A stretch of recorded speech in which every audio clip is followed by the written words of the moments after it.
Assalamualaikum warahmatullahi wabarakatuh. Perkenalkan, saya Yuni Nusarina dari jurusan Ilmu Kelautan dan Perikanan, Prodi Teknologi Pengolahan Hasil Perikanan, kelas 2A. Di sini saya akan membahas tentang kasus pelanggaran hak asasi manusia di Indonesia serta contoh kasus pelanggaran hak asasi manusia di Indonesia. Pada dasarnya, setiap warga negara memiliki hak asasi manusia yang tidak dapat diambil oleh orang lain. Namun, seiring berjalannya waktu, konsep tersebut perlahan hilang, dan mulai marak terjadi kasus pelanggaran hak asasi manusia di Indonesia. Seperti yang kita ketahui, kasus pelanggaran hak asasi manusia bukanlah hal yang asing kita dengar.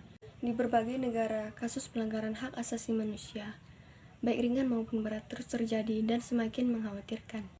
Penyelesaian kasus pelanggaran HAM pun banyak disoroti oleh publik, karena hal tersebut berkaitan dengan kredibilitas negaranya dalam menegakkan keadilan.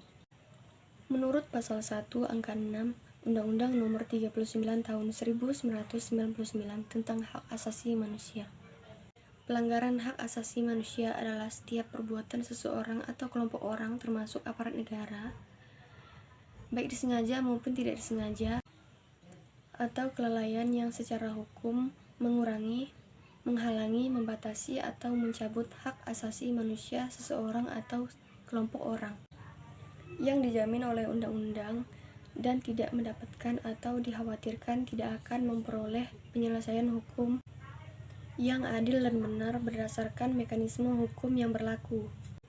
Ada dua jenis pelanggaran hak asasi manusia, yaitu pelanggaran ringan dan pelanggaran berat.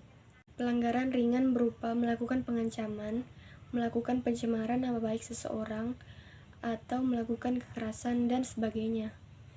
Sedangkan pelanggaran berat yaitu seperti pembunuhan, penganiayaan hingga cacat, genosida, dan sebagainya.